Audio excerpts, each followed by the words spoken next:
સુરેન્દ્રનગરથી નીકળી છે।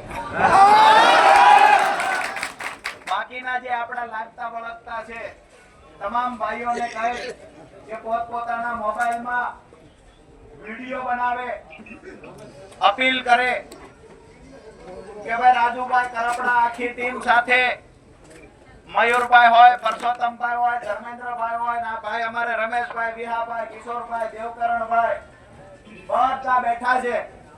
ખાલી એટલું વિડિયો બનાવી નીવડા એને કઈ કહેજો ને કે તમે સાઈડમાં જઈને એક બનાવજો કે રાજુભાઈ બધું કામ પડતું મૂકીને આપણા માટે પલોઠી વાળીને અહીંયા બેસી ગયો છે, અમે એની હારે બેઠા છીએ, તમે પણ નીકળો।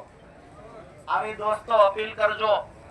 જ્યારે જેને ફોન કરવા પડે એવું હોય એને ફોન કરજો। આપણી એનર્જી ખૂટવાની નથી, કારણ કે સામે હજારોની સંખ્યામાં મારા પરિવારના ખેડૂતો ઉભા છે। એટલે આજે બધું તમને લાગતું નથી જે 2 વર્ષમાં ઉપાડો હતો એમાં ઘણો ઢીલું થઈ ગયું। 2 વર્ષ પહેલા તો મારા બેટા કે હાલો મીટિંગ કરવા, ત્યાંથી બારોબાર મને ઉઠાવી ગયા, બારોબાર લઈ ગયા। આજ આવતા ને ટુકડા, આજ ખબર પડી ગઈ છે કે આજ જવાય એવું નથી। ચહેરાઓ પરનો આક્રોશ તમામ લોકોએ વાંચી લીધો છે। બીજી વાત એ કરીએ કે આપણે ભાજપના નેતા જે મંગુઠા સાહેબ છીએ નહીં,